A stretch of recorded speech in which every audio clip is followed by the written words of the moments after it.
OMFV 중도 탈락, 사면 초과의 레드백, 그 활로는? 지난달 미 육군의 차세대 장갑차 교체 사업에서 레드백을 기반으로 참여한 한화 50코시 컨소시엄이 중도 탈락했습니다. 레드백 장갑차의 호주 입찰 역시 사업 규모가 줄고 그 사업자 선정도 지연되는 등 사업 자체의 추진 여부도 불투명한데, 우리군 역시 레드백 장갑차를 도입할 계획은 없어 보입니다. 2019년 제작되어 제2의 K방산 수출이 기대주였던 레드백의 사면초가 위기를 짚어봅니다.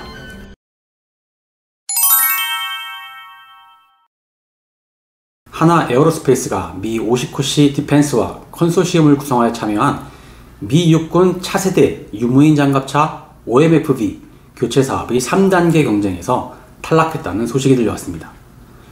미 육군의 차세대 장갑차 교체 사업은 현재 미 육군이 사용하고 있는 브래들리 장갑차 약 3,000대를 대체하는 사업으로 총 사업비가 54조에 달하고 총 5단계로 나누어 진행을 했는데요. 1단계와 2단계에서는 장갑차의 요구사항 분석과 개념적인 설계를 진행하고 3단계에서 장갑차의 상세한 설계를 마치고 4단계에서 시제품을 제작하여 그 성능을 시험하고 5단계에서 생산 배치를 진행하는 순입니다. 우리나라 국방 R&D와 비교해보면 1, 2단계가 탐색 개발, 3, 4단계가 체계 개발, 5단계가 양산인 것과 비슷합니다. 지금까지 한화 에어로스페이스가 참여했던 것이 2단계 개념 설계였고요. 시제품 제작에 필요한 상세 설계 진입 경쟁에서 탈락한 것입니다. 원래 2단계에서는 미 50코시와 손잡은 한화 에어로스페이스를 포함해 포인트 블랭크 엔터프라이즈, BA 시스템, 제너럴 다이내믹스 랜드 시스템, 아메리칸 라인메탈 비클 등 총 5개사가 참여를 했고 3단계 경쟁에서 3개사를 선정하기로 했는데, 어떤 이유에서인지 이번에 제너럴 다이내믹스 랜드 시스템과 아메리칸 라인메탈 비클 2개사만 선정을 하였습니다. 2021년 7월부터 한화 에어로스페이스가 참여한 이 사업은 국내에 상당히 많이 알려져 있습니다. 한화가 2019년 호주의 장갑차 교체 사업에 참여하기 위해 자체적으로 만든 AS21 레드백 장갑차가 있는데 이게 먼저 유명해졌습니다.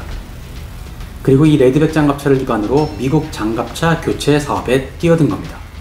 그러던 중에 2021년에 K9 자주포가 호주에 수출되었고, K9 자주포와 파워팩을 공유하고 생산시설을 공유할 수 있는 레드백 역시 호주 입찰에서 긍정적인 결과를 기대하게 되었습니다. 또한 호주에서의 라이벌이 독일의 라인메탈사였거든요. 이 라인메탈사와는 미국의 장갑차 교체 사업에서도 경쟁을 했었고요.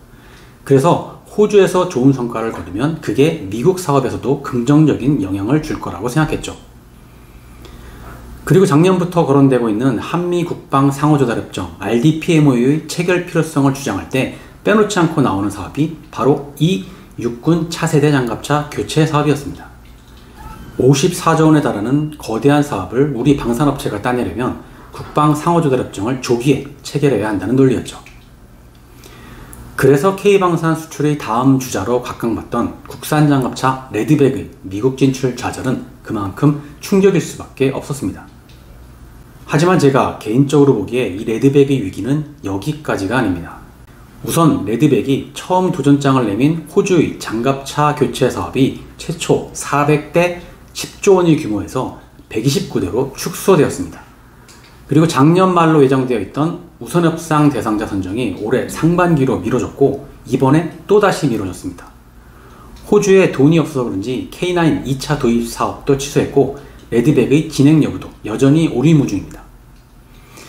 그리고 언론에서는 우리 군에서도 레드백을 도입할 거라는 보도를 내보내기 시작했는데요.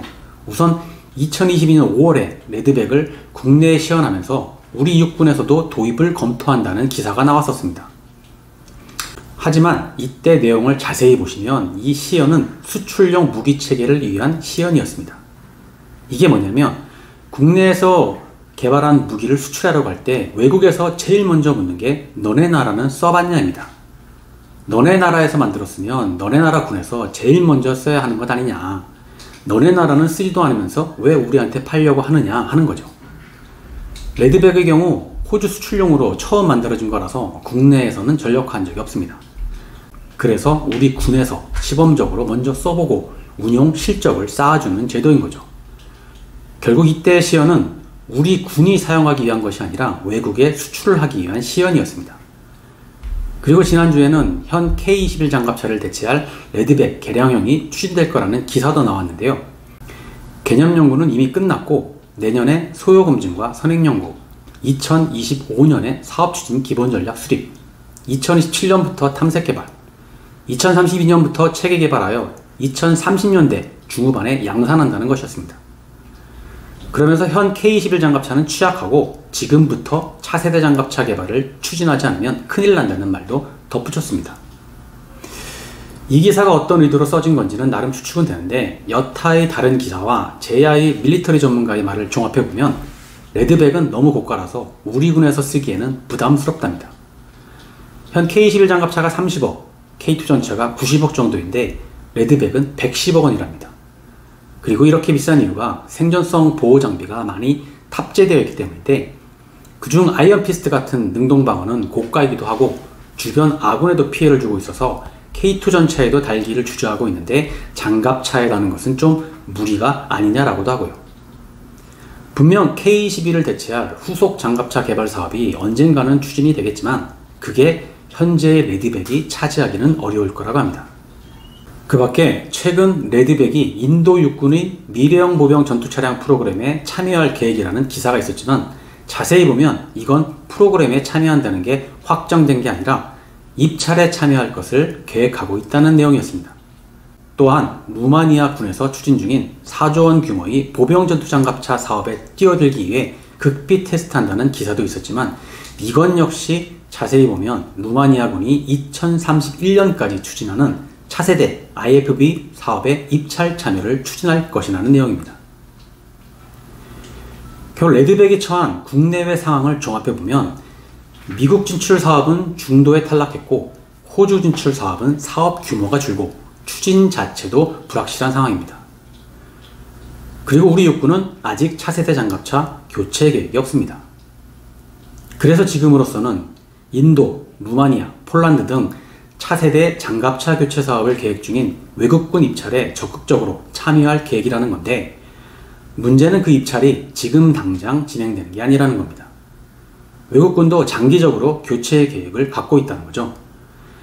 그래서 레드백이 지금이야 성능 면에서 손색이 없지만 경쟁사인 라인메탈이나 제네럴 다이내믹스는 지금 이 순간에도 미국 방부로부터 수조 원의 개발비를 받아가면서 새로운 기술을 적용한 차세대 장갑차를 개발하고 있습니다. 하나에어로스페이스가 그 정도의 비용을 자체 투자할 여력은 없죠. 레드백은 정체, 경쟁사는 남의 돈 받아가면서 개선하고 있습니다. 시간이 지날수록 레드백이 더 불리할 수밖에 없는 상황입니다. 정말 레드백의 판로가 국내외적으로 녹록지 않습니다. 과연 레드백의 물꼬가 어디에서부터 시작될지 보이지가 않습니다. 다만 하나에어로스페이스 관계자분들이 지금 이 순간에도 활로를 찾기 위해 많은 고민과 노력을 하고 있을 테니 곧 좋은 소식이 들려오길 진심으로 기대하고 있겠습니다. 이렇게 정리하고 보니까 너무 레드백에 안 좋은 소리만 한 것 같아서 저 역시 마음이 무겁고 레드백 쪽에서 싫은 소리도 많이 할 것 같긴 한데 그래도 중요한 것은 정확한 사실입니다. 개인적으로 요즘 언론이나 SNS를 보면 K방산에 관해 사실과 다른 해석을 내놓는 분들이 정말 많습니다. 시청자가 듣기 좋은 소리, 특정 단체가 원하는 소리만 내는 건데요. 문제는 그런 말만 믿고 투자를 하시는 분들이 많다는 거죠. 최소한 사실이 뭔지를 알고 투자했다면 손해를 봤을 때 아쉬움은 있을지언정 속았다는 억울함은 없을 겁니다. 그래서 이 사실을 전하는 거고요. 혹시 오늘 내용 중에 틀린 내용이 있다면 언제든 알려주시고요. 레드백이 위기를 딛고 도약하기를 다시 한번 기원하고 있겠습니다. 내용이 도움되셨다면 구독과 좋아요를 부탁드립니다. 다음 영상 제작에 큰 활력소가 되더라고요. 감사합니다.